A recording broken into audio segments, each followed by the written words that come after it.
India has over 400 to 500 million gamers जो game खेलते हैं, ये स्टैटिस्टिक्स बोलता है। But yet India does not produce our own best world famous games. तो ये गैप कहाँ पे रही है? एक गेम बनाने के लिए बहुत चीज़ों की जरूरत होती है, जैसे कि फंड्स एक बहुत इंपॉर्टेंट पार्ट है, पेशेंट फंड। हमारा जो गेमिंग लैंडस्केप है वो हमारा मोस्टली सर्विस एक्सपोर्ट पे ही रहा। खुद के गेम आईपीज हमने अभी तक नहीं बनाए। प्रोडक्ट क्या होता है गेम इंडस्ट्री में, इसके बारे में जरा बताइए। सेल्फ प्रोडक्ट बनाना, खुद का पैसा लगता है आपको। एक गेम का आर्ट बनाने के लिए खुद की टीम लगती है, खुद ही प्रोग्रामिंग की टीम बैठती है, खुद ही क्यूए करना पड़ता है। फिर आप पब्लिशर देखते हो या सेल्फ रिलीज करते हो। तो जैसे पिक्चर होती है वैसे ही। सो गेम एंड पिक्चर में क्या सिमिलरिटी है, मतलब बना के रिलीज करने तक? What is the role of a publisher? Indian parents को कैसे शॉक लगेगा जब पता चलेगा कि गेम्स में कितने करियर ऑप्शंस हैं? गेमिंग इंडस्ट्री इतनी बड़ी है, लेकिन किसी ने पिकअप कर लिया तो वो बहुत पैसा छापता है। इंडी crush. Where are the biggest opportunities for people who want to get into this $1 billion gaming business in India? $1 billion की जब हम बात कर रहे हैं तो हम डॉलर में बात कर रहे हैं, तो इसका मतलब पूरा वर्ल्ड आता है। हमारे पास अपॉर्चुनिटी बहुत सारी है क्योंकि हमारे पास प्लेटफॉर्म्स बहुत सारे हैं। कोई एक स्टूडेंट सोचता है कि मुझे एक गेम बनाना है। तो अब क्या जरूरत है? Can India also produce a game like GTA or Minecraft? बिल्कुल, इंडिया के पास वो पोटेंशियल है, कर सकता है। उस लेवल का patient funding is also required. Patient funding का मतलब ये होता है कि सबसे ज्यादा मिस्टेक्स बच्चे या स्टूडेंट्स क्या करते हैं अपने पोर्टफोलियो में when they approach a game studio? जो सबसे ज्यादा ये होती है, इंडिया में बहुत गेमर्स हैं जो गेम खेलते हैं और शायद बहुत गेम डेवलपमेंट एंथुजियास्ट भी हैं जिसको गेम डेवलप करना है, बट उनको शायद पता नहीं कि हम कहाँ से शुरू करें और क्या करें और कहाँ जाएं। एंड इस रीजन से हमने आपको आज यहाँ इनवाइट किया है ताकि ये सब नॉलेज जो बच्चे या जो इंटरेस्टेड गेम डेवलपर्स हैं इंडिया में या इंडिया के बाहर भी, वो जानना चाहेंगे कि हम क्या करें, कैसे करें। तो उसके लिए आपसे बेस्ट कौन हो सकता है जो उनको सही एडवाइस दें और सही रास्ते के लिए गाइड करें। एंड हमें ये भी पता है कि आप काफी स्कूल्स एंड कॉलेजेस से जुड़े हुए हो, गेम डेवलपमेंट का सही इंफॉर्मेशन एंड नॉलेज आप शेयर करते हो, तो ये सब आज डिस्कस करेंगे। उससे पहले मैं कुछ चीज आपको एक देना चाहता हूँ। सो ये आपके लिए एक गिफ्ट है। ओह, थैंक यू सो मच। ये क्या है, मैं अभी खोल के देख लूं? या क्योंकि गिफ्ट्स के मामले में बहुत ज्यादा एक्साइटेड रहता हूँ हमेशा। This is Timmy's toy rush and it says fun twos. So basically नीली गेम्स के अलावा मैंने एक और कंपनी स्टार्ट की है जिसका नाम है टीआरबी फन टूज। उसमें हमने कुछ आईपी कैरेक्टर्स हमने बनाए हैं और उसके बेसिस पे हम उसके लिए आगे हम एनिमेशन सोच रहे हैं, हम गेमिंग सोच रहे हैं और एजुकेशनल कंटेंट सोच रहे हैं और मर्चेंडाइज भी सोच रहे हैं और एक मेटावर्स का हमारा कुछ प्लान चल रहा है। Also artificial intelligence is a part of it. Wow. So बहुत सारी चीजें हम इसके अराउंड सोच रहे हैं, तो अब देखते हैं क्या होता है इस चीज। This is interesting. ये आज हमारे साथ बैठ के हमारे पॉडकास्ट का एक हिस्सा बनने वाला है, ये TRB फंटूस। Thank you so much for this. So let's start. India has over 400 to 500 million gamers, ये स्टैटिस्टिक्स बोलता है, गेमर्स जो गेम खेलते हैं, एंड जो one of the largest audience है। But yet India does not produce our own best world famous games. तो ये गैप कहाँ पे रही है हमारे कंट्री में? इस पूरे कॉन्सेप्ट को हम लोग मल्टीमीडिया बोलते थे, गेमिंग भी उसका पार्ट था। ओके, ABGC XR तो अभी हम सुन रहे हैं, राइट। सो इंडिया पहले चीजों को एक्सपोर्ट करता था, तब भी गेमर्स वर देयर, बट वो उभर के नहीं आए थे। हमने गेम्स में आर्ट डेवलप किया, प्रोग्रामिंग के थ्रू हमने काम किया, हमने एनिमेशंस किया। सो वो हमने एक्सपोर्ट किया और हमारा एक्सपोर्ट काफी अच्छा है। अभी आप GTA जो अभी 6 आ रहा है उसमें भी अगर आप देखेंगे 1700 लोगों ने उसमें उस गेम पे काम किया, उस गेम पे बट काम उसमें किया। इंडियंस भी है। इंडियंस भी है 1700, बट वो इंडियंस अब्रॉड में रह के काम किए हैं या इंडिया में रह के काम किया है? इंडिया में 1700 लोगों ने काम किया। सो हमारा जो गेमिंग लैंडस्केप है वो हमारा मोस्टली सर्विस एक्सपोर्ट पे ही रहा। करेक्ट। खुद के गेम आईपीज हमने अभी तक नहीं बनाए, और बनाए हैं, ऑफ कोर्स बनाए हैं, बट वो आईपी आपने अगर देखा होगा तो 2015 के बाद बनने चालू है, राइट। सो हमारी इंडस्ट्री में जब इंटरनेट आया तब हमने एक्सपोर्ट पे काम किया। जब सोशल मीडिया आया, जब हम वर्ल्ड से कनेक्ट हुए, तब हमने समझ में आया कि ये एक्चुअली एक इंडस्ट्री है, एग्जिस्ट करती है, जिसमें गेमर्स भी हैं, आर्टिस्ट भी हैं, प्रोग्रामर्स भी हैं। वहां से जब लोगों को ये समझ में आया कि हम खुद का भी गेम बना सकते हैं, तो तब जाके हम अभी सोच रहे हैं गेम बनाने के लिए, स्टिल हम्म, टाइम लगेगा। एक गेम बनाने के लिए बहुत चीज़ों की ज़रूरत होती है। फंड्स जैसे कि फंड्स एक बहुत इंपॉर्टेंट पार्ट है, पेशेंट हम्म, फंड्स। अगर हम ट्रिपल ए गेम्स की बात करते हैं तो वो 1 या 2 महीने में तो बनता नहीं है। Takes around 2 to 3 years, maybe 5 years, so right? it's big, much bigger time than a film also. Yes. Okay. So अगर हम ट्रिपल ए गेम्स की बात करते हैं, इंडिया में कुछ लोग बना रहे हैं। ऑफ कोर्स आप 3 साल के बाद देखिएगा कि गेमिंग इकोनॉमी इंडिया में किस तरीके से ग्रो करती है। बहुत सारे गेम्स जो हैं इंडिया के बाहर लॉन्च होंगे। इंडिया फिर वहाँ से ग्रो करना चालू करेगा। अभी पैसे डालने लोगों ने चालू किए हैं। हम्म, अब जब गेम बन के रेडी हो जाएगा फिर पब्लिशिंग होगा, करेक्ट। और जब पब्लिशिंग होगा तो one after another, one after another, one after another, उसमें से कोई ना कोई हिट एक निकलेगा। हम्म, इस तरीके से हमारा जो लैंडस्केप है गेमिंग का, वो हमारा चालू हुआ। तो हम अगर और पीछे जाते हैं तो 2001 से 2005 तक कॉल सेंटर चल रहा था, करेक्ट। यस। राइट? उसके बाद एनिमेशन चल रहा, हम्म, आईटी साथ में चल रहा था, एनिमेशन आईटी। यस। उसी एनिमेशन के दौरान मैंने इस इंडस्ट्री में एंट्री किया, हम्म, क्योंकि मुझे बहुत फैसिनेटिंग लगती थी ये इंडस्ट्री। तो मैंने उस समय 2004 में मैंने फ्लैश सीखना चालू किया, और वहां से मेरी जर्नी चालू हुई इस इंडस्ट्री के लिए। करेक्ट। तो मेरा यही क्वेश्चन था कि जैसे आपने बताया कि लोग अब अपना खुद का गेम बनाना शुरू करेंगे, ट्रिपल ए टाइप्स गेम्स। वैसे तो लोग काफी गेम्स बना रहे हैं, 2D हैं, mobile games and all, but जो लार्जर बिगर स्केल जो इंटरनेशनल लेवल के गेम्स है वो बनाना शुरू करेंगे। आपने अपनी जर्नी कब शुरू की और कैसे शुरू की, वो भी कितने साल पहले? लाइक ऑलमोस्ट नीली games is how old now? It's 15 years now. 15 years now, and obviously you have started your career much before 15 years because you took experience and फिर आपने अपना खुद का गेम कंपनी course, of शुरू course, किया। of तो course. उसके बारे में जरा। सो जैसे मैंने बताया कि 2004 में मुझे ये इंटरेस्ट आया। उसके पहले ही मैं गेम खेलता था, 8 बिट गेम होते थे, डॉस वाले गेम होते थे। मारियो मेरा बहुत फेवरेट था। 1998 में हमारे घर में एक पीसी था, तब सिस्टर एक्चुअली काम करते थे उसके ऊपर। सो मैं मारियो खेलता था डॉस के ऊपर, करेक्ट। सो वहाँ से इंटरेस्ट आया, कंटिन्यूसली लगा रहते थे। फिर वहाँ से मैंने एक और दौर देखा कि बहुत सारे गेमिंग कैफे खुल गए थे इस टाइप के, यस। राइट? आप 1 रुपए दे के भी 50 पैसा दे के आप अपना गेम खेल सकते थे Correct. उस समय, दैट टाइम, राइट? सो वो इंटरेस्ट वहाँ से चालू हुआ। उसके बाद घड़ी वाले गेम्स मेरे पास थे। घड़ी में भी गेम मैंने गेम्स, बहुत, हाँ, टी छोटे हाँ, यस कैलकुलेटर यस टाइप्स के, यस, हाँ। तो वो मैंने मेरे पास था वो। फिर मैंने गेम बॉय था, उसमें मैं गेम खेलता रहता था। तो वहाँ से इंटरेस्ट आया, लेकिन अभी तक मुझे ये समझ में नहीं आया था बनते कैसे। अच्छा। जब नई चीज आती है तो हमें ये पता नहीं चलता, उसके पीछे की मेहनत नहीं पता चलती। हाँ। अब लोग सोचना चालू किए। उस समय टेक्नोलॉजी थी नहीं, तो आप सोचते नहीं थे, you are not aware of it. Correct. So वहां से इंटरेस्ट चालू। और कॉमिक का मैं बहुत बड़ा फैन, चाचा चौधरी से लेकर हमारा नागराज वगैरह, तो बहुत बड़ा फैन मैं था। मैं वो कॉमिक भी पढ़ रहा था साइमल्टेनियसली। तो वो जो क्रिएटिविटी है वो चीज़ मुझे ज़्यादा अट्रैक्ट की। तो Correct. फिर मैंने 2004 में फ्लैश सीखना चालू किया, okay.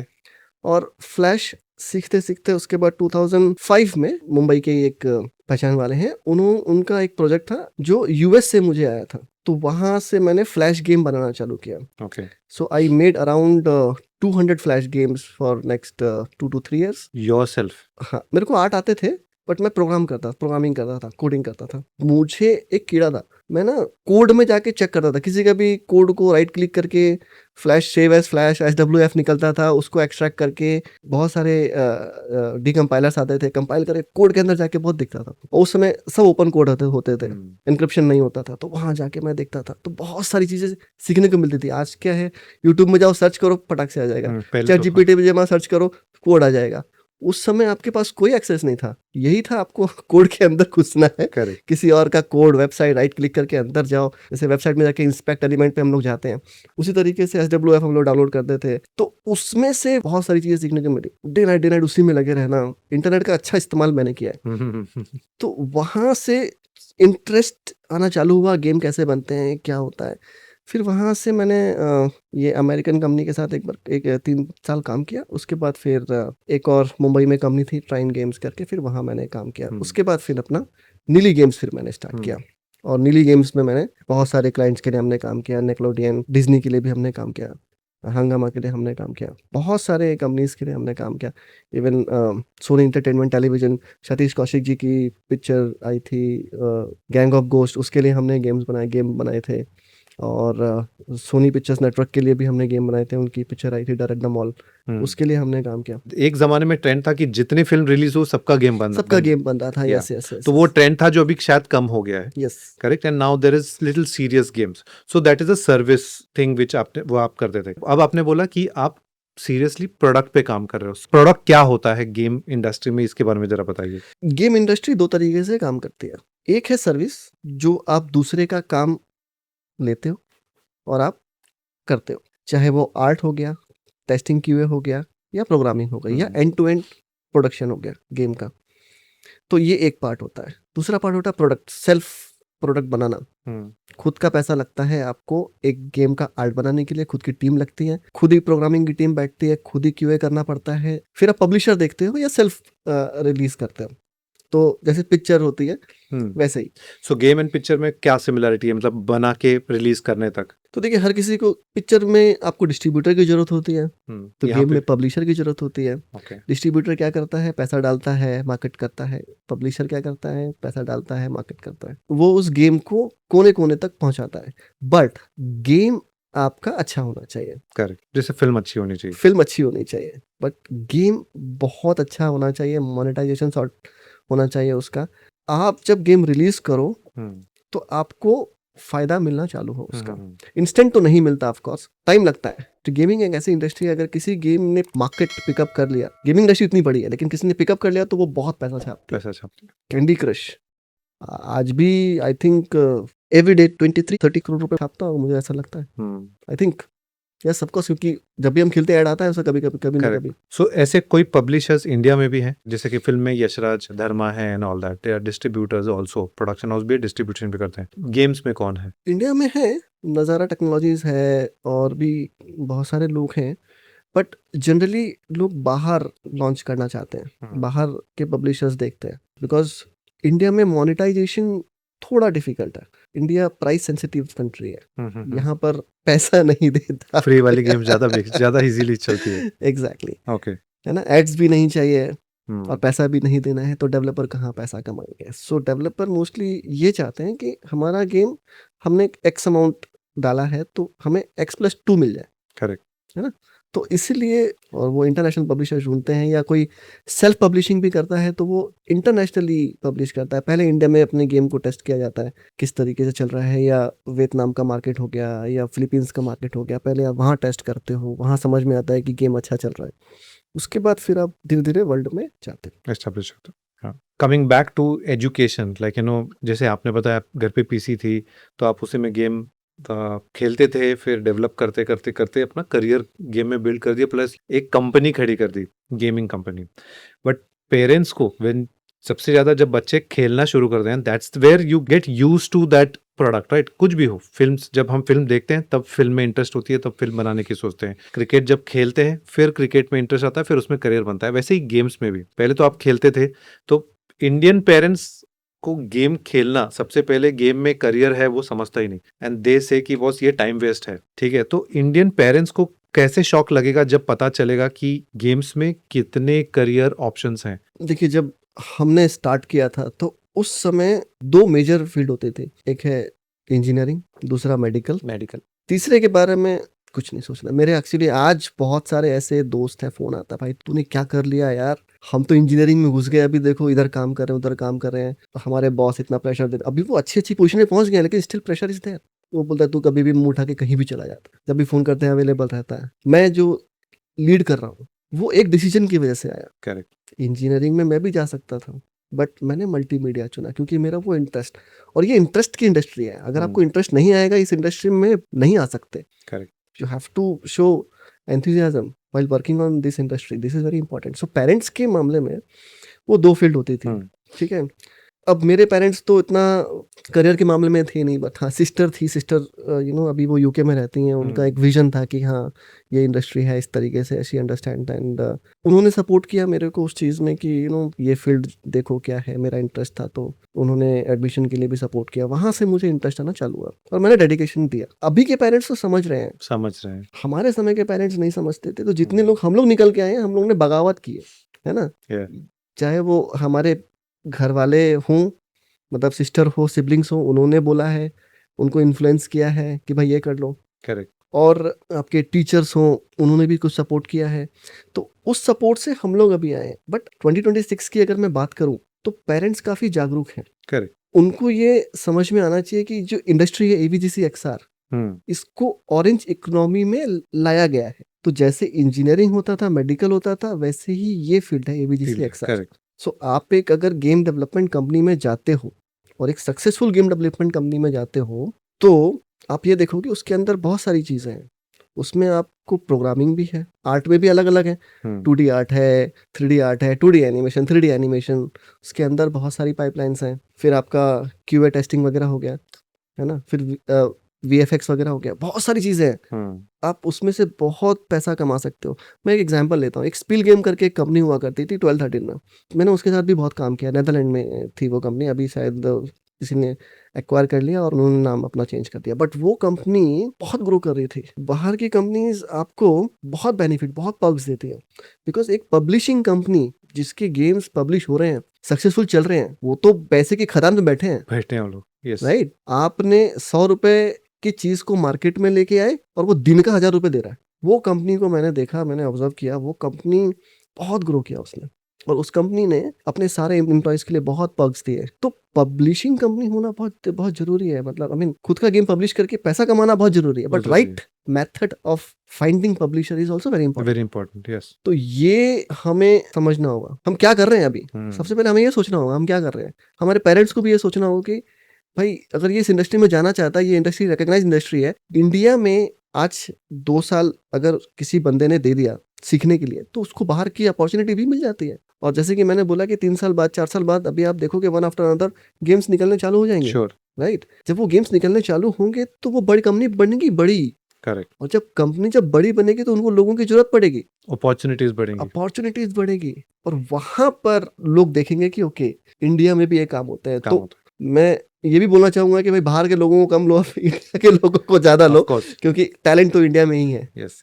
And not only that, मतलब जैसे आपने बोला कि हम लोग अपने टाइम पे बगावत करके इस इंडस्ट्री में घुसे हैं, शायद चाहे वो विजुअल इफेक्ट्स हो या एनिमेशन हो या फिर गेम डेवलपमेंट हो। एंड फोर्ब्स इंडिया ने आपको 2024 में रिकग्निशन भी दिया है।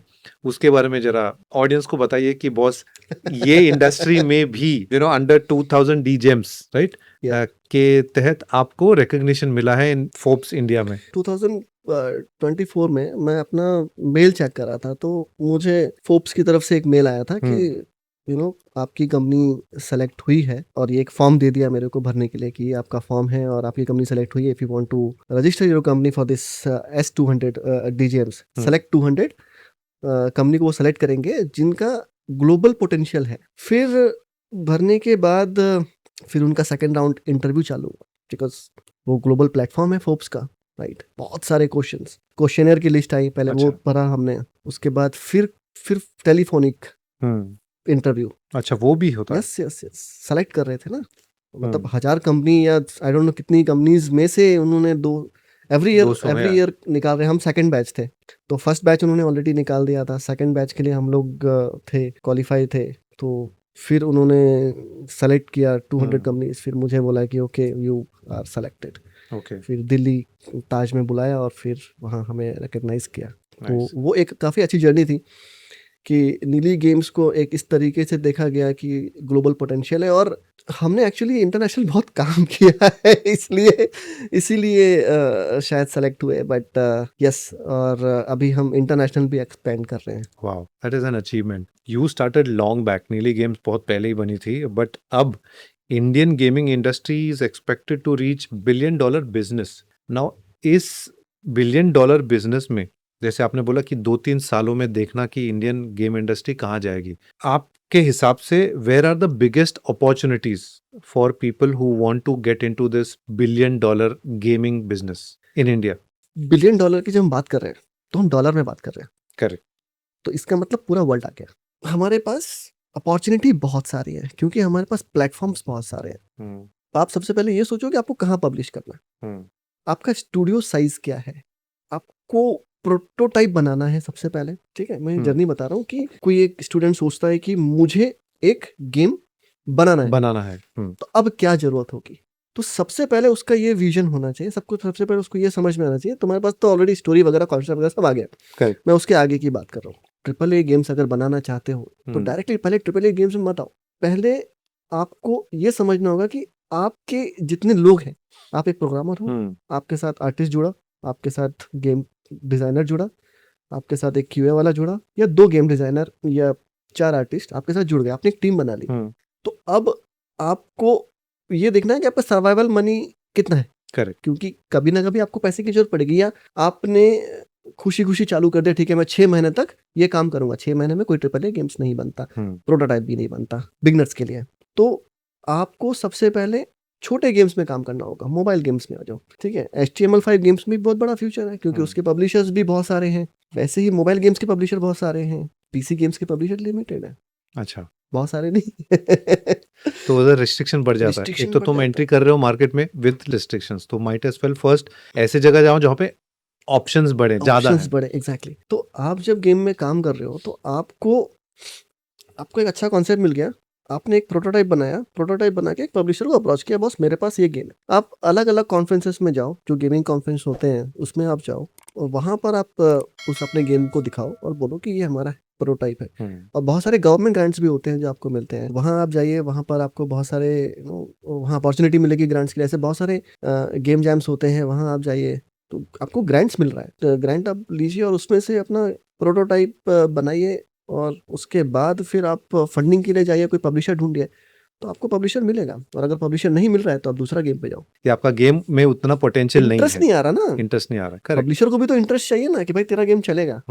तो वो बहुत इंपॉर्टेंट चीज है, क्योंकि ये क्राउडेड मार्केट है। आपका माइंडसेट बहुत क्लियर होना चाहिए, क्या बनाना है, क्या चल रहा है, ट्रेंड क्या है। दूसरा कैंडी क्रश आप बना के हिट नहीं हो सकते, दूसरा बैटलग्राउंड बना के आप हिट नहीं हो सकते। आपको एक अलग यूनिक कुछ करना पड़ेगा, और यूनिक कर भी रहे हैं लोग, पैसा भी कमा रहे हैं। पहले आप एक छोटा सा सक्सेस लीजिए, उसके बाद ग्रो कीजिए। यहाँ होता क्या है, अभी का जो मोबाइल वर्ल्ड है इसमें स्पेंड टाइम बहुत कम हो गया है।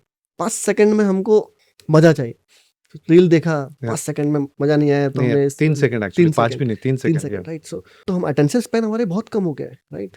तो उसकी वजह से हम बहुत इंपल्सिव हो गए। हमें 15 दिन में चाहिए ये काम, 15 दिन में ही मतलब हम गेम डेवलपमेंट कर देंगे, 30 दिन में हम कर देंगे, राइट। सो उनको ये समझना होगा एक प्रोडक्ट की जर्नी होती है।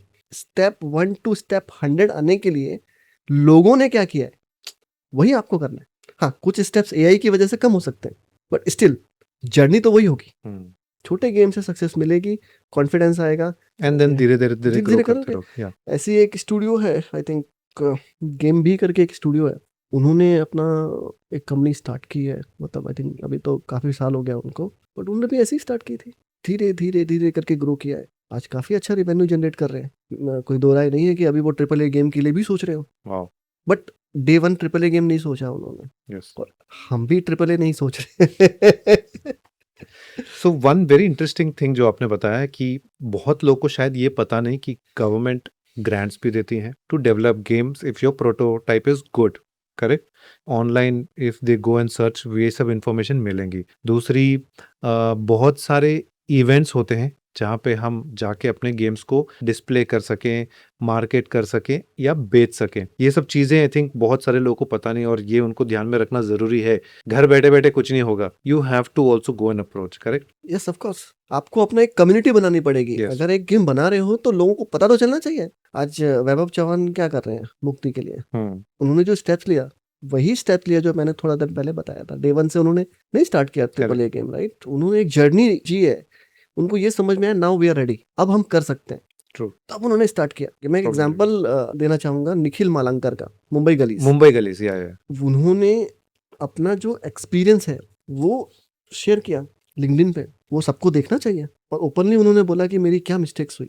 अच्छा। उन्होंने फंडिंग उठाया और उन्होंने बहुत बड़ा गेम एक बनाने की कोशिश की। किसी को फंडिंग मिलती है दिमाग में क्या आता है, भाई इसका तो निकल पड़ी। ऐसा नहीं होता है। आप क्या स्केल का गेम बना रहे हो, क्या स्केल आप देख रहे हो, तो आपको कितनी फंडिंग की जरूरत है।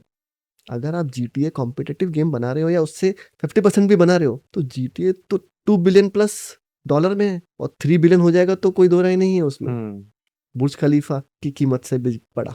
तो उस गेम के लिए 10 करोड़ की क्या वैल्यू है? कुछ नहीं, कोई वैल्यू नहीं है।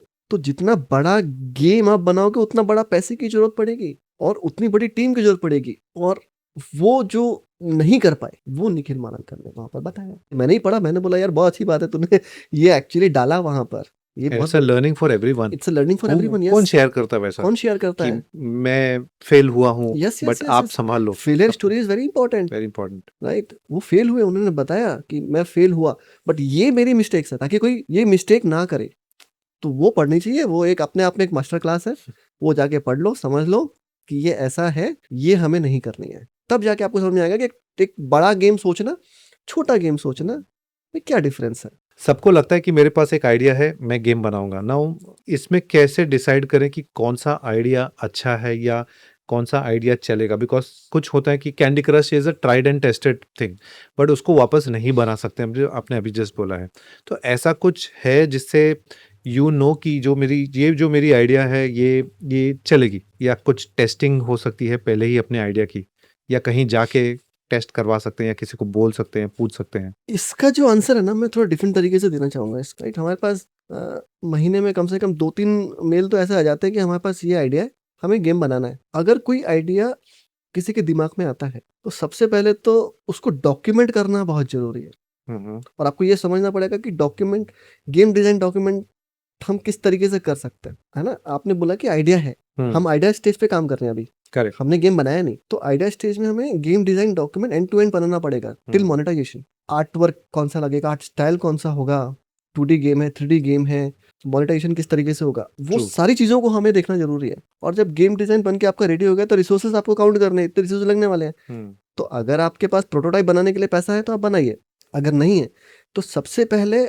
आपको वो देखना पड़ेगा कि रिसोर्सेज आपको कहाँ से मिलेंगे, और फिर वो रिसोर्सेज को आपको जोड़ना है और आपको एक प्रोटोटाइप बनाना है। क्योंकि विदाउट प्रोटोटाइप अगर आपने पूरा end to end full game बना दिया 4-5 महीने लगा के या 1 साल लगा के, और पता चला कि मार्केट में नहीं चल रहा है, तो आपका पूरा का पूरा पैसा भी गया, सबका टाइम भी गया, फिर आप दूसरे गेम के लिए आपके पास पैसा नहीं रहेगा। अगर आप कोई गेम बनाना चाहते हो तो छोटे छोटी चीजें बिट्स एंड पीसेस में आप डालना चालू करो कि ये गेम के बारे में हम सोच रहे हैं, आपको क्या लगता है, कैसा रहेगा। ये कौन सा बेस्ट प्लेटफॉर्म आप बोल रहे हो? डिस्कॉर्ड मैं डिस्कॉर्ड बोल रहा हूँ, डिस्कॉर्ड में कम्युनिटी है, या आप कोई कम्युनिटी के साथ जुड़ जाओ और खुद की भी कम्युनिटी यहाँ बनाना चालू करो, ठीक है? डिस्कॉर्ड तो वन ऑफ द मीडियम, एक माध्यम है। दूसरा और बहुत सारे हैं, है ना? वहां आप जुड़ जाओ और वहां आप बात करना चालू करो कि भाई ये मैं सोच रहा हूँ, या नेट पे सर्च करो, चैट जीपीटी से बात करो। आज तो चैट जीपीटी आ गया, उससे पूछो, उससे आप जितनी बात करोगे उतना आपको आंसर मिलने वाला है। मार्केट ट्रेंड क्या चल रहा है, ये है वो है, तो आप पूरा का पूरा इंटरनेट आप छान मारो, आपके पास आंसर आ जाएगा, ठीक है? फिर आप लोगों के पास बातचीत करना चालू करो, एक छोटा सा एक प्रोटोटाइप बनाओ और प्रोटोटाइप की एक बिल्ड भेजो, और बिल्ड में आप सक्सेस रेट देखो उसका क्या आ रहा है। अगर आपका 51% के ऊपर सक्सेस रेट है तो बिल्कुल आप फुल फ्लैश्ड गेम बनाइए आप उसके ऊपर, करेक्ट, तो आपको सक्सेस भी मिलेगी। और प्रोटोटाइप अगर आपका अच्छा लग रहा है तो आप पब्लिशर के पास जाओ, पब्लिशर पैसा देगा आपको, भाई देखो ये हमारे पास ये रिपोर्ट्स है, मैंने 100 लोगों के पास टेस्ट करवाया, मेरे पास 51% का पॉजिटिव रिस्पॉन्स आया है। 50% तो थोड़ा लेस है बट ठीक है, यस 60% भी आ गया तो अभी पब्लिशर बोलेगा हाँ भाई अच्छा है, मैं अपने पॉलिश करके अपना पैसा वैसा डाल के मार्केटिंग भी कर सकता हूँ और आपको थोड़ा पैसा भी दे दूंगा, और फिर हम रेवेन्यू शेयरिंग करके इस गेम को पब्लिश भी कर देंगे। उस सिनारियो में आपके पास पैसा भी आ रहा है, फर्दर डेवलपमेंट करने के लिए आपकी डील किस तरीके से हो रही है पब्लिशर खुद आपको बताएगा, ठीक है? और पैसा जब आ रहा है आपके पास तो आप फिर अच्छा गेम, फुल फ्लेजेड गेम बना के आप उसको लॉन्च करो, तो फिर वो रिस्क फैक्टर आपका डिवाइड हो जाएगा, अदरवाइज पूरा का पूरा रिस्क आपका ही रहेगा। और ऐसे रिस्क मैंने बहुत लिए इसीलिए सब एक्सपीरियंस अभी शेयर हो रही है, ताकि हम दूसरों बच्चों को या नेक्स्ट जनरेशन को बोलें कि भाई डोंट डू दिस मिस्टेक्स, क्योंकि इसमें रिस्क ज्यादा है। तो सबसे बड़ी चीज मैं आपको एक चीज बोलना चाहूंगा कि आई थिंक 27 की एज में मैंने नीली गेम स्टार्ट किया था। आजकल तो लोग 18 साल, अभी तो मैं तो ज्यादा ही बोल दिया, तो 14 साल की उम्र में लोग चालू कर दिए हैं रिसर्च करना, उनको समझ में आता है क्या करना है, करेक्ट, और उस समय उनको पैसे की जरूरत नहीं होती है। तो why don't you start before 25? अगर जो भी 25 के अंदर है या 23 के अंदर एज में है, वो खुद ही अपना टीम बनाए और एक प्रोटोटाइप निकाले। वहां आपको पैसे की जरूरत नहीं है, पैशन है, निकालो, पब्लिशर के पास जाओ, करो। ऐसे बहुत सारे लोग हैं, मेरे साथ ब्राजील में गए थे 2 लोग थे, कनन था और एक अभिषेक था, तो वो हमारे साथ गए थे, स्टूडेंट हैं, उन्होंने अच्छे अच्छे गेम्स बनाए थे, दोनों ने एक एक गेम बनाया था, उनका गेम सेलेक्ट हुआ भारत टेक ट्रम्प प्रोग्राम में। तो हम लोग ब्राजील गए, मैंने देखा यार वो इंडिविजुअल बंदे हैं ना, 2 लोग 3 लोग ने काम किया होगा, right, but still they have passion, और एक डील तो शायद नजारा के साथ डन हुई थी, पेपरली करके एक गेम था, वही अभिषेक के साथ। सो आई मीन पैशन होना चाहिए, करेक्ट। और इस एज में आप कर सकते हो, बाद में नहीं कर सकते हो जब रिस्पॉन्सिबिलिटीज। बाद में नहीं कर हाँ। सकते, तो पहले ही रिस्क लेके देख लो। करेक्ट। बाद में आप रिस्क नहीं ले सकते। एक बार आप किसी कंपनी में जॉब पे लग गए, उस समय फिर कंपनी से निकलना बहुत मुश्किल होता है। ट्रू। मैं नहीं बोला कि निकलना मुश्किल है, पकड़ के रख पकड़ देंगे के, वैसा, हाँ, it is not like that, but it is like team बनाना, दिमाग वैसा काम करना। अगर शादी हो गया तो फिर पूरी रिस्पॉन्सिबिलिटी आ गई आपके पास, और you can not open a company, right, you can not open a studio. So which is सबसे हार्डर? जैसे कि अभी हमने बताया कि प्रोटोटाइप बना लिया, चलो गेम भी बना ली, बहुत लोगों ने गेम भी बना दिया, बट इट्स लाइक फिल्म्स ना, कि मेरी फिल्म तो बन गई, थिएटर पे आ गई, बट लोगों तक पहुंची कि नहीं, बिकॉज गेम बनाना भी शायद कोई बना भी लेगा विद लिमिटेड रिसोर्सेज खुद के पैसे में, बट गेम्स को ऑडियंस तक लेके जाना, मेक इट विजिबल, कौन सा ज्यादा डिफिकल्ट है, बनाना या पब्लिक तक लेके जाना? वो तो गेम के ऊपर डिपेंड करता है, आप कौन सा प्लेटफॉर्म चूज कर रहे हैं, किस तरीके का गेम का स्केल क्या है, क्योंकि डिफिकल्टीज स्केल में भी आती है। ओके। छोटा गेम बन रहा है तो गेम बनाने में ज्यादा प्रॉब्लम नहीं है, उसको मार्केटिंग से लोगों के सामने लेके आना बहुत डिफिकल्ट होता है, राइट। तो मैं 50-50 बोलूंगा, बट यस, स्किल के ऊपर डिपेंड करता है, ठीक है। मेजर फैक्टर जो ये है इस क्राउडेड मार्केट में, कि आपका गेम की विजिबिलिटी इज वेरी इंपॉर्टेंट। तो उसके लिए तो आपको पब्लिशर चाहिए ही चाहिए, या सेल्फ फंड करके आपको गेम को पुश करना ही पड़ेगा, है ना। और आपको प्ले स्टोर के एल्गोरिदम के साथ खेलना पड़ेगा, कंटिन्यूअसली आपको मार्केटिंग करनी पड़ेगी। अच्छा, ये हम खुद कर सकते हैं या वी नीड अ पब्लिशर, जैसा अभी आपने बोला? खुद भी कर सकते हैं, पब्लिशर के साथ भी कर सकते हैं। अगर आपके पास डीप पॉकेट है, 5 लाख रुपए मार्केटिंग के लिए निकाल के रखें एक गेम बनने के बाद। अच्छा। भाई 5 लाख तो बहुत छोटा अमाउंट है, हाँ। बट आपने अगर निकाल के रखे हैं तो आप एक महीना पैसा डालते जाओ, और लेट्स सी कि क्या रिस्पॉन्स आ रहा है आपका, है ना।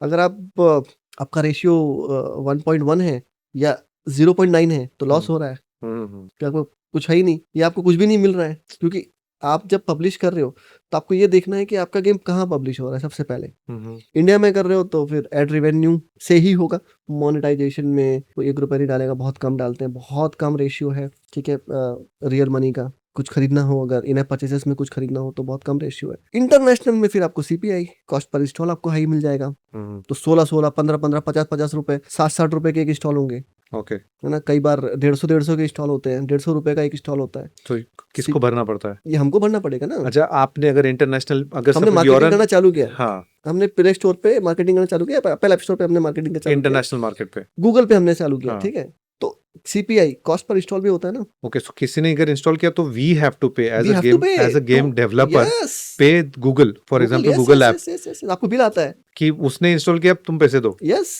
क्योंकि आपने ऐड कर रहे हो ना, आप ऐड अच्छा, कर रहे हो, हाँ, हम धंधा कर रहे हैं, हम हम वहाँ तो पे धंधा- उनके प्लेटफॉर्म पे सेल कर रहे हैं, सेल कर रहे हैं ना। तो हमने अपना ऐड किया, और उसने वो ऐड देखा, उसने इंस्टॉल किया, जैसे ही इंस्टॉल हुआ आपको बिल आ गया, आपको बिल आ गया। भाई एक बंदे ने इंस्टॉल किया। और अगर ये फ्री गेम हुआ तो भी, हाँ, आपका सीपीआई है ना, this is cost per install. Even if it's a free game, I have to still pay Google app store advertisement free में डाल सकते हो, हाँ, बट अगर आपका एएसओ अच्छा है, ऐप स्टोर ऑप्टिमाइजेशन अच्छा है, तो रैंक करेगा। अगर नहीं कर रहा है तो फिर भूल जाओ, वाओ, राइट।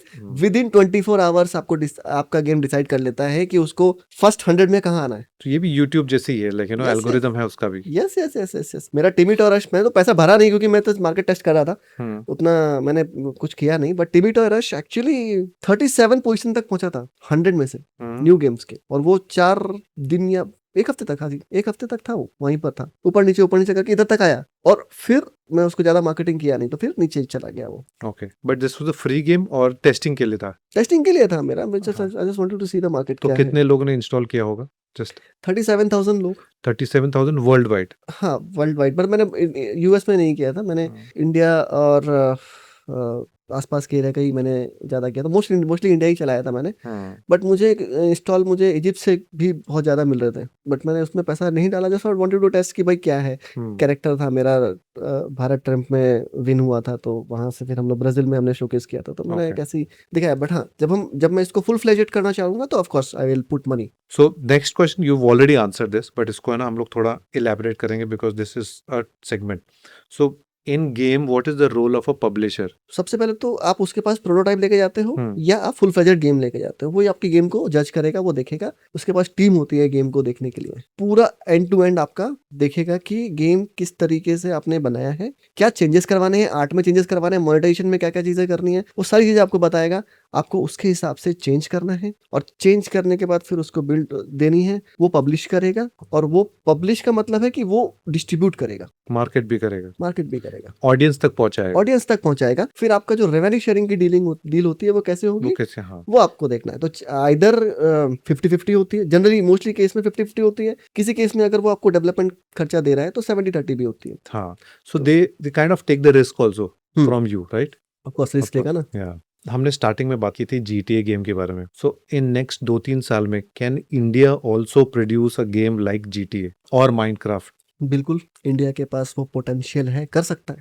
उस लेवल का patient funding is also required. Patient funding का मतलब ये होता है कि काम होने के पहले पैसा देना। हम्म। तो समझो 5 साल लगने वाला है किसी चीज को, तो अभी से वो फंडिंग चालू है, आप फीड करना चालू करते हो। वो पैसा देने वाला अगर हमारे पास कोई इक्विटी वाला कोई बंदा है, या हमारे पास एंजल इन्वेस्टर्स है, या कोई भी इन्वेस्टर्स है, वो अगर इन्वेस्ट करते हैं उसमें, तो ऑफ कोर्स इंडिया GTA बना सकता है। क्योंकि जब मैंने बताया है कि 1700 प्लस लोगों ने GTA के ऊपर काम किया है, 8 के ऊपर, ऑफ कोर्स मुझे लगता है कि 8 के ऊपर ही काम किया होगा। प्रोग्रामिंग उन्होंने अपने खुद के इंजन बनाए हैं, तो प्रोग्रामिंग वहां रखी होगी, बट हम भी इंजन बना सकते हैं।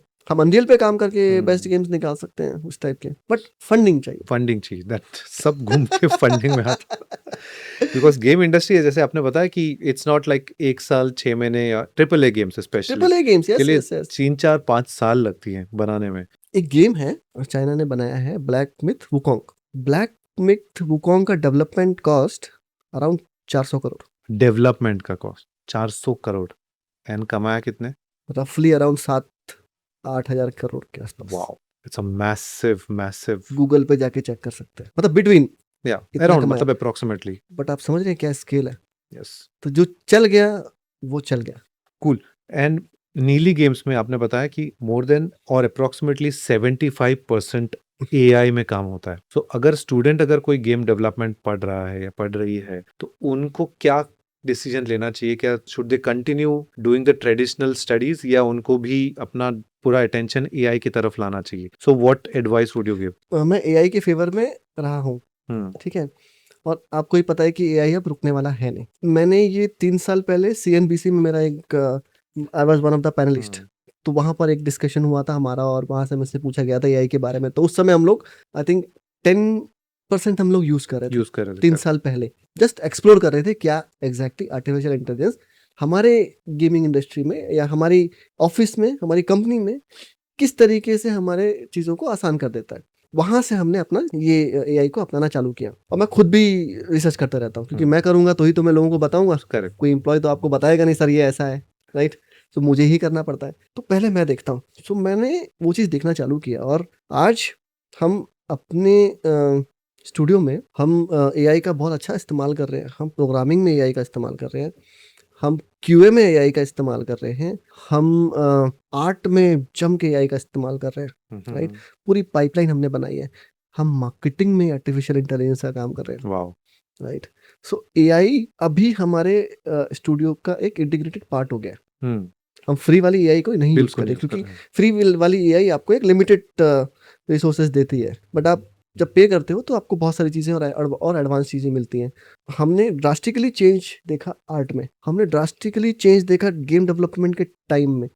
हमने अभी हम 70% हम यूज़ कर रहे हैं, मुझे लगता है कि हम नेक्स्ट ईयर 80% भी आ जाएंगे। 100% ऑफकोर्स नहीं होने वाला, करेक्ट, कभी भी नहीं होगा। हाँ, ठीक है, 20% है, 10% हम थोड़ा सा इंक्रीज करेंगे कुछ चीज़ों में, 80% तक हम उसको टच कर लेंगे। अभी जो इंस्टीट्यूशंस और स्टूडेंट्स की जो बात है, मुझे ऐसा लगता है कि अभी वो समय आ गया है जहां पर एक्चुअली स्टूडेंट को भी आर्टिफिशियल इंटेलिजेंस को अपने वर्कफ्लो में यूज करना आना चाहिए। करेक्ट। उनको ये समझना होगा। 3D वाले हैं तो मैशी AI देख लो, वहां जाके आप मॉडल का डिस्क्रिप्शन लिखो, या हम्म, मॉडल मिलता है तो मॉडल को अपलोड करो। अपलोड कर दो, या उसके बाद या इमेज को अपलोड करो, चैट जीपीटी से इमेज निकालो, या ग्रॉक से इमेज निकालो, या कोई भी इमेज जनरेटिंग एआई से इमेज निकालो। वो इमेज को आप उधर जाके हम्म, मैशी एआई में डालो, मैशी एआई से आपको मॉडल मिलेगा। मॉडल मिलने के बाद आप क्लीन अप करो, क्लीन अप करके आपके पास करेक्टर रेडी, एसेट रेडी है। एसेट रेडी आपका। ये पूरा चीजें ट्रेडिशनल वे में बनाने के लिए 10 से 12 दिन लगता है, एआई आपको 3-4 दिन में कर देगा, मतलब पूरा क्लीन अप करके, करेक्ट, क्लीन अप करके। राइट। कितना आपका टाइम सेव हो गया। तो स्टूडेंट्स को ये समझना होगा कि एक्चुअली हर जगह प्रॉब्लम सॉल्वर बने, करेक्ट, ना कि उस पे डिपेंडेंट रहे। ना कि उस पे डिपेंडेंट रहे। हम्म, कंपनी अभी क्या देख रही है, कंपनी ये देख रही है कि ये नहीं देख रही तुमको एआई आती है क्या, तुम बोलोगे चैट जीपीटी आता है मेरे को, चैट जीपीटी एआई नहीं है, अब खत्म हो गया वो तो चैटिंग का प्लेटफॉर्म बन गया, तुमसे बात कर आंसर निकाल रहे हो। ट्रू। एआई का वर्कफ्लो आता है क्या, तुम एक कंपनी की प्रॉब्लम कैसे सॉल्व कर सकते हो, एक स्टूडियो की प्रॉब्लम कैसे सॉल्व कर सकते हो। तुम्हारी पाइपलाइन 8 की पाइपलाइन है, तो तुमने वो 8 की पाइपलाइन अपनी खुद से सीख के, खुद के समझ के बना ली, और तुम ये देख रहे हो कि जो ट्रेडिशनल वे है अगर वो 20 दिन लग रहा है, और तुम्हारे वे में अगर 5 दिन हो रहा है, कंपनी की प्रॉब्लम सॉल्व हो रही है। बहुत सारे टूल्स आप बना सकते हो पाइथन स्क्रिप्ट के थ्रू, पाइथन सीखना कोई बड़ी बात है नहीं। तो वो सारी चीजें करके आप एक कंपनी की अगर प्रॉब्लम सॉल्व करते हो तो कंपनी आपको ऐसे हायर करेगी। लेकिन अगर आप बोलोगे नहीं मैं कंपनी में जाके सीखूंगा, ये कंपनी तो एआई इस्तेमाल 70% एआई इस्तेमाल करती है, मैं जाके सीखूंगा, हाँ, नहीं। एंड कंपनी ये देखती है कि तुम रेडी, मेरे कंपनी के लिए रेडी हो कि नहीं। तो मेरे कंपनी के लिए रेडी हो कि नहीं, Correct, राइट। correct. मेरे पूरे करियर में अगर मैं देखूं तो 20 साल हो गया, 21 साल हो गया, 21 साल में मैंने इंडस्ट्री से बहुत सारी चीजें ली हैं, समझा है, सीखा है। और जब सीख के अब मुझे ऐसा लगता है कि no this is the time जहां मैं इस इंडस्ट्री को वापस दूं, Correct. मेरा नॉलेज दूं। तो मैं ऐसे बहुत सारे इंस्टीट्यूशन से जुड़ा हूं, और मैं ये चाहूंगा कि जितने भी इंस्टीट्यूट्स हैं, चाहे वो एनिमेशन के हो, क्यूए के हो, गेम्स के हो, अगर आप अपना कोई भी नॉलेज शेयर करते हो इंस्टीट्यूशन के साथ तो वो ग्रो होगा, वो वैसे ही आपको इंडस्ट्री रेडी स्टूडेंट्स मिलेंगे, राइट। अगर आप एआई वर्कफ्लो यूज कर रहे हो तो आपको छुपा के नहीं बैठना है, बताना है, बताना है। तो working along with artificial intelligence is what industry needed right now. तो आप जब उसको ब्लूप्रिंट दे रहे हो आपके एआई फ्लो का, आपके वर्कफ्लो का, तो वो स्टूडेंट किसी और कंपनी के लिए वो जॉब रेडी हो जाएगा। और अगर जॉब रेडी नहीं भी हुआ, वो एंटरप्रेन्योर बन सकता है। करेक्ट। तो और हमें ऐसे लोगों की जरूरत है आज एवीजीसी अक्सर इंडस्ट्री में, जहां पर लोग अपनी खुद की स्टूडियो स्टार्ट करें, इंडी डेवलपर बने। गेमिंग ही एक ऐसी इंडस्ट्री है जिसमें 4 लोग, 2 लोग, 1 बंदा कंपनी स्टार्ट कर सकता है, स्टूडियो स्टार्ट कर सकता है। Right knowledge is very important. यही मेरा ये गोल है कि यहाँ पर जितने ज्यादा हो सके इंडी डेवलपर्स बने, एंटरप्रेन्योर्स बने, और जितना नॉलेज मैं शेयर कर सकता हूँ या मेरी कंपनी के लोग शेयर कर सकते हैं, या हमारी इंडस्ट्री अगर शेयर कर सकती है तो वो शेयर करें, ताकि इंडिया की ग्रोथ हो। Correct. And you are a part of India's AVGC XR task force also. मिडका में भी आप एक बहुत इंपॉर्टेंट रोल प्ले कर रहे हो, but also I know that you go to all different colleges जहाँ पे गेमिंग की पढ़ाई होती है, एंड वहाँ पे आप नॉलेज शेयर करते हो, एक ग्रुप बना रहे हो। ये ग्रुप के बारे में जरा ज़्यादा डिटेल में बताओ। तो सबसे पहले मैं अपने एसोसिएशंस के बारे में बताता हूँ। मैं एक्चुअली बहुत सारे नहीं, कुछ गिने चुने एसोसिएशंस के साथ में जुड़ा हूँ जो एवीजीसी XR के अंदर आते हैं, और उसमें मैं कुछ की पोजीशंस पे हूँ जहाँ पर मैं लोगों की भलाई के लिए काम करना चाहता हूँ, और मैं कर रहा हूँ। ट्रू। मिडका इज वन ऑफ देम, है ना, महाराष्ट्र का एसोसिएशन है। तो महाराष्ट्र से ही हम शुरुआत कर रहे हैं। मोस्टली गेमिंग ही है, but yes animation also be a part of it. तो जितने भी स्टूडियोज हैं, हम सब इंस्टीट्यूट के स्टूडेंट्स को हम एक प्लेटफॉर्म पे लेके आएंगे, और वो प्लेटफॉर्म पे हम उनको नॉलेज देना चालू करेंगे, चाहे वो इंस्टीट्यूट के माध्यम से हो, या हमारा एक डिस्कॉर्ड का ग्रुप बने, या हमारा कोई दूसरा ग्रुप बने, जहां पर सबसे पहले नॉलेज शेयर होगा। नॉलेज शेयर के बाद तो उनको ये समझ में आएगा कि ओके इंडस्ट्री किस तरीके से चल रही है। और अगर जितने भी हमारे स्टूडियोज हैं उनमें काम कुछ ना कुछ काम निकलते रहता है। तो अगर किसी को कुछ एक काम निकलता है कि भाई मुझे एक 3D आर्ट चाहिए, इस तरीके का मॉडल बनाना है, या ये बनाना है, वो बनाना है, प्रॉप्स है, हमने दे दिया, तो वो हम पोस्ट करेंगे, वो स्टूडियो खुद पोस्ट करेगा वहां पर। और जब पोस्ट करेगा तो सब बिडिंग करेंगे, और फेयर प्राइस पे हम काम करेंगे। तो जो भी बेस्ट होगा स्टूडियो को, जो अच्छा लगेगा, जो भी टेस्ट वगैरह होके जो रिजल्ट आएगा, उसके बाद स्टूडियो उसको सर्टेन डेज के लिए हायर कर लेगी। ये स्टूडेंट्स की बात कर रहा हूँ, आप अभी तक जॉब में लगे भी नहीं है, still you will start earning money. We should now think about it, because artificial intelligence के दौर में हमें कुछ ना कुछ ऐसा करना पड़ेगा जहां पर लोगों की एक्चुअली पॉकेट मनी तो निकलना चाहिए, एंड एक्सपीरियंस भी है। एक्सपीरियंस भी मोर देन मिलेगा। पॉकेट मनी, आई थिंक मैं ये ऐसे देखूंगा कि बच्चों को ऐसा एक्सपीरियंस, एक्सपोजर मिल रहा है जो पढ़ते समय उनको मिल रहा है, जो शायद हम लोग को जॉब के टाइम पे भी नहीं मिल रहा था। फिर इंटर्नशिप के लिए रेडी हो जाते हैं ना। Exactly, yes. सिर्फ आप इंस्टीट्यूट से आके एक इंटर्नशिप करना चाहते हो तो वहाँ भी बैरियर है, वहाँ भी आपको वो इंटर्नशिप के लिए आपको एग्जाम देना पड़ता है। True. हम लेते हैं। अगर आप हमारे स्टूडियो में आके काम कर रहे हो तो हम जो आपको काम सौंपेंगे उस काम के लिए आप रेडी हो कि नहीं। हम कॉन्फिडेंस देखते हैं, नॉलेज देखते हैं, और हमारे इधर जो भी इंटर्नशिप के लिए आता है वो एंड टू एंड सीख के जाता है, क्योंकि उसको पूरा फ्लोर मिलता है Correct. और टेक्नोलॉजी मिलती है। हम तो मल्टी टेक्नोलॉजी में काम कर रहे हैं। वो जब सीख के बाहर जाता है तो उसकी वैल्यू बढ़ जाती वैल्यू है, बढ़ जाती है। और अच्छे लोगों को हम खुद भी हायर कर लेते हैं। सो नीले गेम्स में कैंडिडेट्स में क्या देखते हो जो आपको हायर करने में बहुत ईज मिलता है? तो सबसे पहले तो मैं ये देखता हूँ मैं मतलब मेरी टीम में मिहिर है और बहुत सारे लोग हैं, तो वो लोग सबसे पहले तो रेज्यूमे शॉर्टलिस्ट होती है कि हम मोस्टली लोकल्स ज़्यादा हायर करते हैं। ओके।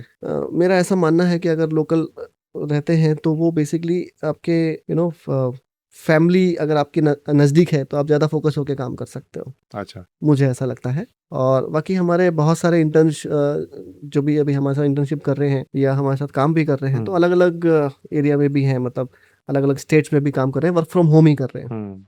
अच्छा। तो मैं ये चाहता हूँ कि आप फैमिली के साथ रह के काम करो। अगर मैं पुणे वाले के बंदे को लूंगा, अगर मेरा कल को ऑफिस पुणे में खुला तो मैं उसको फिर ऑफिस में बुलाऊंगा, अदरवाइज घर से कोई तुम मुंबई में आके मत बैठो, क्योंकि तुम्हारे मुंबई में स्ट्रेस बहुत है। आप ट्रैवल करोगे, आप स्ट्रेस लोगे, राइट, और वो स्ट्रेस फिर हमारे काम में दिखेगा। करेक्ट।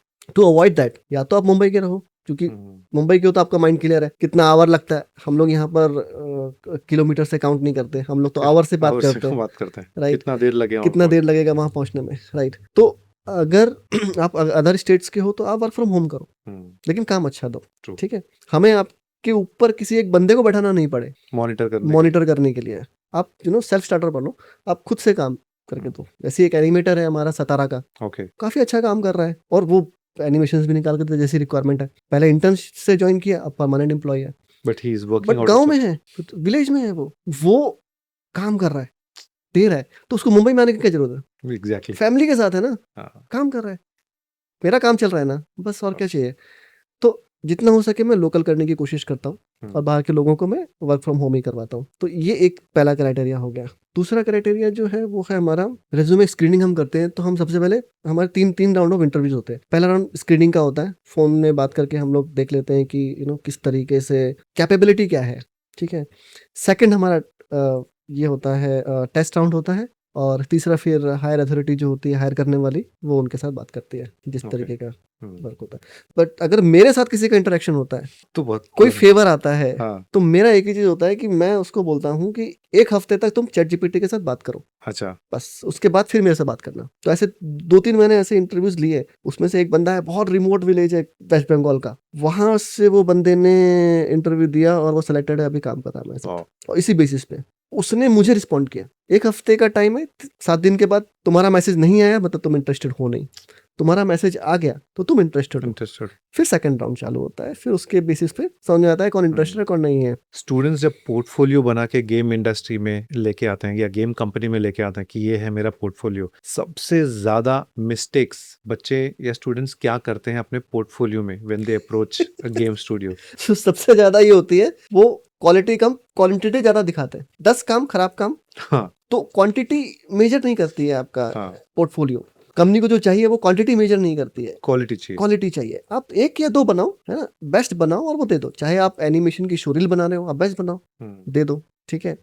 अगर आप कोई भी आर्ट भेज रहे हो या प्रोग्रामिंग में कुछ काम कर रहे हो तो मल्टीपल मत बनाओ, 2-3 बनाओ, क्वालिटी बनाओ, और उसके नीचे एक्सप्लेन करो। हमें फोन करके ये पूछना नहीं पड़े कि अच्छा ये काम कैसे किया, नहीं। अगर आप एआई का इस्तेमाल करो तो ये मैंने एआई का ये वर्क फ्लो यूज किया हुआ है, मैंने ये काम यूज किया, मैंने ये काम यूज किया, ये चीजें मैंने यूज की हुई है, ये टूल्स मैंने यूज किए हुए, ये प्रोग्रामिंग लैंग्वेज मैंने लिखी हुई है, तो उससे समझा जाता है कि भाई हाँ ये एक्चुअली ऐसा है। अभी इतना टाइम है नहीं, हमारे पास महीने का कम से कम 60 से 70 रेज्यूमे आते हैं। वाह, महीने का? हर रिफ्रेश पे 4 रेज्यूमे दिखता है। तो मतलब लोग हैं जिनको जॉब चाहिए। एवीजीसी एक्सआर इंडस्ट्री बढ़ रही है, इट्स ग्रोइंग, राइट। तो उसके लिए आपको रेडी भी होना पड़ेगा। तो बहुत सारे मैंने ऐसे लोगों को भी देखा हुआ है जिनकी रेज्यूमे में वो दम नहीं है, बिकॉज उनका पोर्टफोलियो बनाने का तरीका अच्छा नहीं है, या इंस्टीट्यूशंस है वो उनको वो गाइडेंस नहीं देते हैं, नहीं जी, ये भी हो सकता है। बट यस, पोर्टफोलियो में 2 काम या 3 काम दिखाओ, लेकिन बेस्ट दिखाओ, एक्सप्लेन, वेल एक्सप्लेन्ड होना चाहिए। हॉबीज दिखाओ ना दिखाओ, आजकल कोई हॉबी नहीं देखता, करेक्ट, लैंग्वेज नहीं देखता, काम देखता है। काम देखता है। राइट, अभी जो इंडस्ट्री हो गई है वो इंजीनियरिंग या मेडिकल और इस पे कोई डिग्री पे तुमको हायर नहीं हो गए, नहीं तुम हो टैलेंट पे हायर हो गए। This is the talent industry, right. Yes, आप स्किल बेस्ड इंडस्ट्री में आ रहे हो तो आपके स्किल्स पे आपकी हायरिंग होगी, तो करेक्ट। आपको वो देखना बहुत जरूरी है। ई स्पोर्ट्स कितना बड़ा मार्केट है अपने कंट्री में भी और बढ़ने वाला है? ई स्पोर्ट्स यार बहुत बड़ा मार्केट है। हम्म, मतलब हम गेम डेवलपर्स भी उतना पैसा नहीं कमाते जितना एक ई स्पोर्ट्स कमा रहा है, हम्म, क्योंकि वो स्पेक्टेटर का मार्केट है और हम्म, गेम देखना लोगों को बहुत पसंद आता है, करेक्ट, खेलना भी पसंद आता है, देखना भी पसंद हम्म, आता है। तो ई स्पोर्ट्स का मार्केट तो इज वेरी बिग। बहुत सारे यूट्यूबर्स हैं जो गेम खेल के स्ट्रीमिंग करके बहुत बड़े बन गए।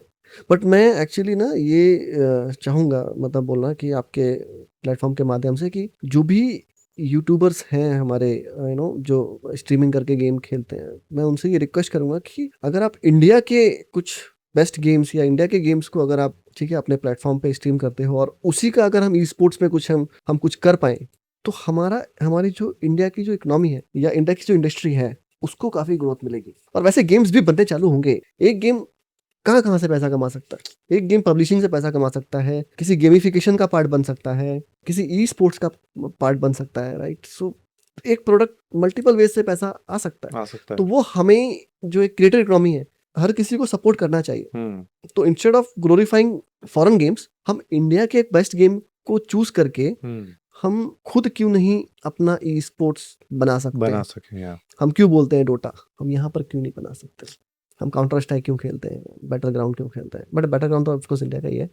बट हम बड़े बड़े गेम्स जो भी हैं जो हम ई स्पोर्ट्स के लिए हम खेलते हैं, मैं चाहता हूँ कि इंडिया के जो यूट्यूबर्स हैं वो उसको स्ट्रीम करें। ओके। और स्ट्रीम करने के बाद फिर उसी का ही बहुत सारे जो इवेंट ऑर्गेनाइजर्स हैं वो इंडिया के ही गेम को ई स्पोर्ट्स में लेके आए। तो Correct. मुझे ऐसा लगता है कि उसमें ग्रोथ होगी और अपनी ही ग्रोथ होगी, हमारी इंडस्ट्री को बेनिफिट मिलेगा। That's a good thing. We should request कि यार हमारे इंडियन गेम्स को खेलो और उसको ज्यादा ग्लोरीफाई करो ना यार। बाहर glorify के गेम्स को क्या करना है, करो। बाहर के गेम तो चल रहे ही है ना, लोग तो कर ही रहे हैं ना। ग्लोबली सब खेल रहे हैं, तो इंडिया में इंडिया की मार्केट कब बड़ी होगी? एग्जैक्टली, इंडिया का मार्केट कब बड़ा होगा?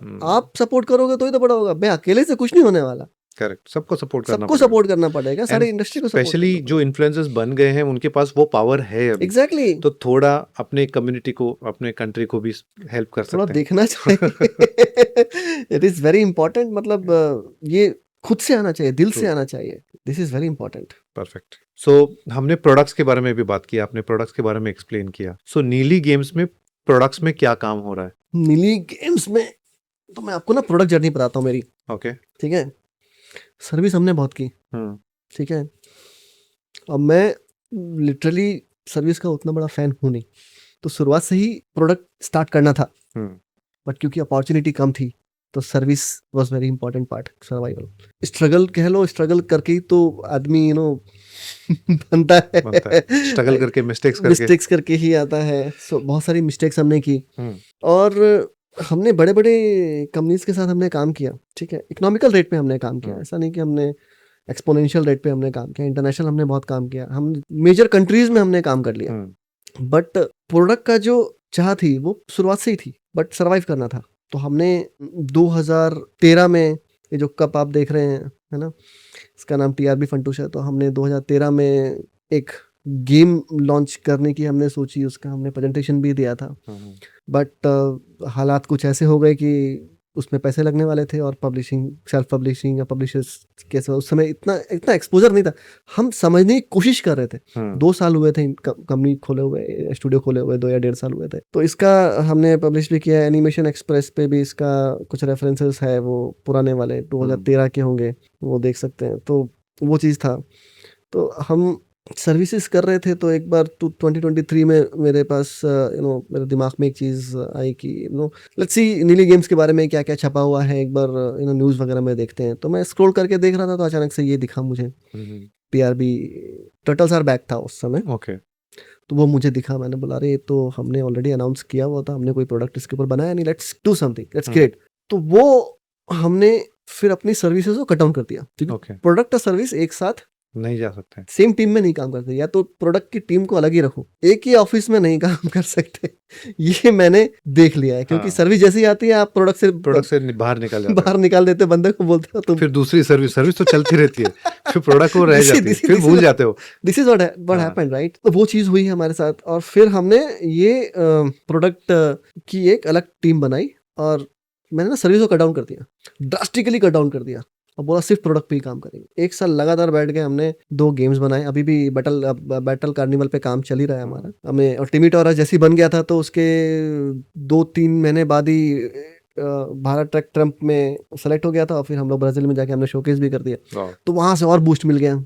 यस, हम कर सकते हैं। We can do it. एक प्रोडक्ट है, और मैं पहले बीच में इवेंट्स में नहीं जाता था, बिकॉज सर्विस में क्या किसका प्रोडक्ट लेके जाऊंगा मैं, True, हाँ। तो अपना प्रोडक्ट जब लेके गया तो बहुत मजा आया, एकदम इमेंस प्लेजर बोलते हैं, वो मुझे मिला। I was very happy that time. तो वो बूस्ट मिला, तो फिर मैंने पूरा सर्विसेज कट डाउन कर दिया। आप बिलीव नहीं करोगे, मैं जितना पैसा था सब प्रोडक्ट में घुसा दिया। ओके, अभी भी सक्सेसफुल हुआ नहीं है, अभी हम इसके ऊपर काम ही कर रहे हैं। तो ये बेसिकली ये एक प्रोडक्ट है, तो प्रोडक्ट से हमने बनाई एक कंपनी। ये जो टीआरबी फंटूश है, itself a private limited company. अच्छा, it's not Neely Games. It's not Neely Games. It's a part of Neely Games as a different, a So separate Neely company. Games is working for TRB Fantoosh. Oh, तो TRB तो Fantoosh TRB again, Fantoosh का एक पूरा universe हमने बना लिया, वाह, और इसको एक अलग कंपनी ही कर दी। कंपनी कर दी। नीली गेम टेक्नोलॉजी में काम कर रही है, और इसका जो आईपी है ये किड्स आईपी है, ये हम दोनों को मैच नहीं कर सकते। नहीं कर सकते। तो अगर मुझे इसको पब्लिश भी कल को करना होगा, तो इट्स नॉट लाइक कि हाँ नीली games is a part of it, नीली गेम डेवलप इट, बट ये बच्चों के लिए रहेगा, और मेरे नीली गेम्स के पेज पे नहीं रहेगा। पेज पे नहीं रहेगा, राइट? करेक्ट। तो इट शुड एक्चुअली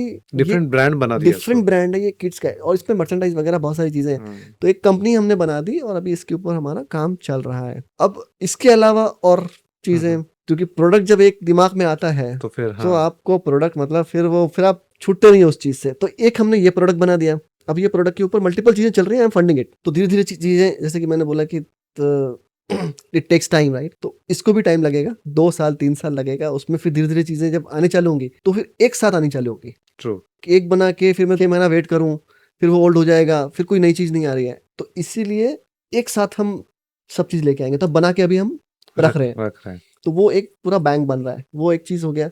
सेकंड, जब से मेरे हाथ में एआई आया है, तो मैं मतलब पागल हो गया हूँ। कभी भी कुछ भी सर्च करते रहता हूँ, कुछ दिमाग में आता है प्रोडक्ट बन जाएगा, ये मेरे दिमाग में चलता है। तो एक हम प्रोडक्ट पे काम कर रहे हैं, और जो मैंने कहीं भी नहीं बताया है, या आपके प्लेटफॉर्म के माध्यम से मैं बता रहा हूँ, हम खुद का गेमिंग कंसोल बना रहे हैं। हम मोशन गेमिंग कंसोल बना रहे हैं, हार्डवेयर से लेकर सॉफ्टवेयर तक, अलॉन्ग विद गेम्स, टर्न की सोल्यूशन, ट्रंक की सोल्यूशन, सब कुछ हार्डवेयर पे हम खुद काम कर रहे हैं, राइट?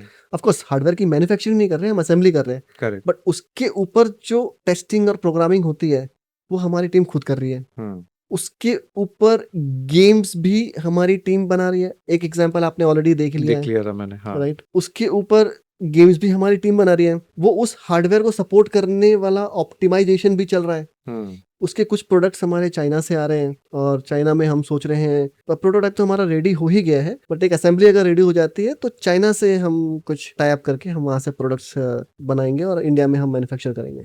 वैसा हमारा कुछ प्लान चल रहा है, बट यस, हम गेमिंग कंसोल पे काम कर रहे हैं। दिस इज अंडर नीली games, this would be under नीली गेम्स। और क्योंकि मेरा AAA गेम्स बनाने का है, वो आगे अभी नहीं बनाऊंगा, बहुत बड़ी जर्नी होती है, बहुत बड़ा कमिटमेंट देना पड़ता है आपको AAA गेम्स का, राइट? दिमाग में कॉन्सेप्ट्स बहुत हैं, बहुत सारी चीजें हम कर सकते हैं, आज भी कर सकते हैं, लेकिन वो ऐसा जॉनर है AAA, उसके लिए आपको रेडी होना पड़ेगा, माइंड से रेडी होना पड़ेगा, फाइनेंस से रेडी होना पड़ेगा, टीम से रेडी होना पड़ेगा, तब आप उस चीज में एंटर करो। हम मल्टीपल चीजें काम कर रहे हैं, इसीलिए नीली गेम्स का नाम, जब नीली गेम्स LLP से जब नीली गेम्स का नाम चूज करना था, तो क्योंकि प्राइवेट लिमिटेड करना था, मेरे CA ने बोला था कि भाई LLP तुम ज्यादा दिन तक नहीं चला सकते, तो तुमको प्राइवेट लिमिटेड करना पड़ेगा। तो फिर मैंने प्राइवेट लिमिटेड किया, बट मैंने बोला नाम क्या होगा, तो उसने बोला नीली गेम्स एंड फ्यूचर टेक्नोलॉजीज रख लो। अच्छा, तब से नीली गेम्स का नाम फ्यूचर टेक्नोलॉजीज आ गया, नीली गेम्स एंड फ्यूचर टेक्नोलॉजीज। नीली गेम्स के अंदर सिर्फ AAA गेम्स बनने वाला है, अभी नहीं, बाद में, बट बनेगा जरूर। Fantastic, and all the best for Neely Games especially and Future Technologies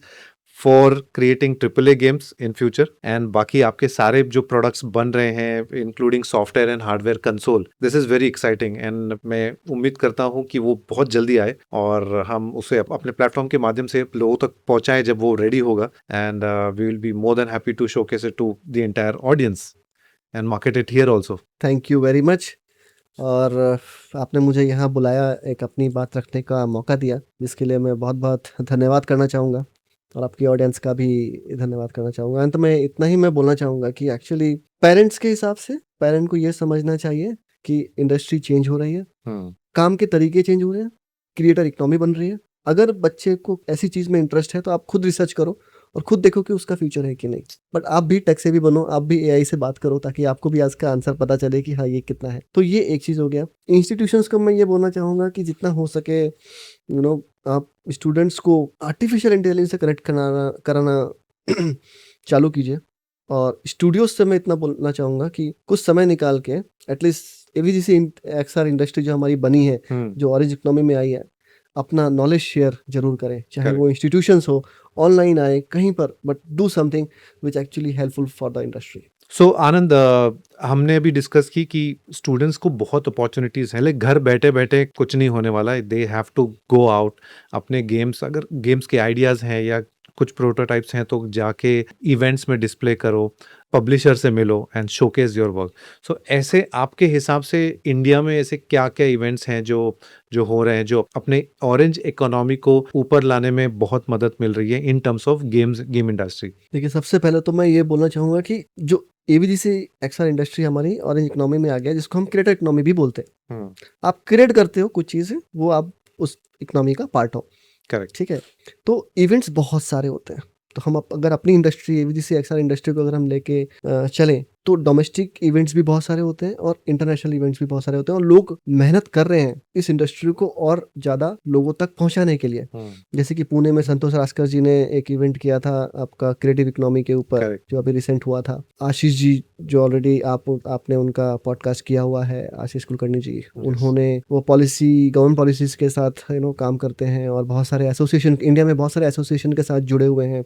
तो वो भी बहुत टाइम से, मतलब एजेस से वो इस इंडस्ट्री को ग्रो करने में लगे हुए हैं। और हमारे जो मिडका के लोग हैं और अदर एसोसिएशंस जैसे GDAI भी है, game developer association of India, और बहुत सारे हैं। IGDC is also one of the biggest. IGDC is the event. GDAI is the association. Correct. Yeah. ठीक है, तो जितने भी इवेंट्स होते हैं, मैं ये चाहूंगा कि स्टूडेंट्स एक्चुअली गो देयर, मिलो लोगों से। घर में बैठने से कुछ नहीं होगा। आपके पास प्रोटोटाइप भी नहीं है ना, कोई फर्क नहीं पड़ता। गो सी इंडस्ट्री में क्या चल रहा है। आप इंडस्ट्री का पार्ट हो, फर्स्ट ईयर में हो, सेकंड ईयर में हो, अभी ज्वाइन किया है, जस्ट अंडरस्टैंड। ChatGPT, यूट्यूब से कुछ नहीं मिलने वाला। जो आप फिजिकल एनवायरनमेंट देखते हैं आपको मिलेगा। करेक्ट। आपको इवेंट्स में जाना पड़ेगा, रिकॉग्नाइज करो और समझने की कोशिश करो कि वहां पर क्या होता है और आपके इंडस्ट्री से रिलेटेड वो कौन सा इवेंट है। एनिमेशन का है तो एनिमेशन के इवेंट्स में जाओ, एनिमेशन एक्सप्रेस बहुत सारे इवेंट्स कर रही हैं तो आप उसमें जाइए। और गेमिंग का है तो गेमिंग के बहुत सारे इवेंट्स होते हैं, IGDC वन ऑफ देम, आप उसमें जाइए। और VFX का है तो VFX के इवेंट का तो मुझे पता नहीं, but there are many events for VFX as well. और कॉमिक के इवेंट्स भी बहुत सारे होते हैं, तो AVGC XR, सो XR के इवेंट्स भी बहुत सारे होते हैं। जब तक आप फेलो डेवलपर से नहीं मिलते या फेलो आर्टिस्ट से नहीं मिलते, आपका नॉलेज लिमिटेड रहेगा। आपको ये पता चल जाएगा ये क्या काम कर रहा है, ये क्या काम कर रहा है, ये क्या काम कर रहा है। वो सारी चीजें जो ना चकाचौंध में आपको समझ में आ जाएगा, बस मुझे यही करना है। खुलता है, माइंड ओपन होता है। When you go to any event, अगर आप उस इंडस्ट्री में कुछ अचीव करना चाहते हो, इवेंट में आपका माइंड ओपन होगा, आपको लोग मिलेंगे, हो सकता है आपका फ्यूचर को फाउंडर भी मिल जाए। Absolutely perfect. Thank you so much Anand once again and for representing Nili Games in our podcast. Thank you. And it was lovely talking to you, and I'm sure students हो या game lovers हो या फिर जो corporate में काम कर रहे हैं और उनको लगता है कि यार मुझे भी एक गेम डेवलपमेंट या गेम कंपनी में कुछ करना है साइड बाय साइड, भले अभी कॉर्पोरेट जॉब रख के आपको एक्सप्लोर करना है, I think this episode is one of the best to understand कि कहाँ से शुरू करें और कहाँ पे अपना पहला कदम रखें ताकि आप गेम इंडस्ट्री या गेम डेवलपमेंट या कंटेंट क्रिएशन इन गेम डेवलपमेंट में आप अपना पहला कदम रख सकते हो और एक नीली गेम जैसे कंपनी फॉर्म कर सकते हो जहाँ पे सिर्फ गेम्स नहीं बट प्रोडक्ट्स भी आप बना सकते हो अपने खुद के end of course in future AAA games भी क्यों नहीं बना सकते, right? Yes, yes, of course, of course. Thank you Anand, thank you so much, lovely talking to you.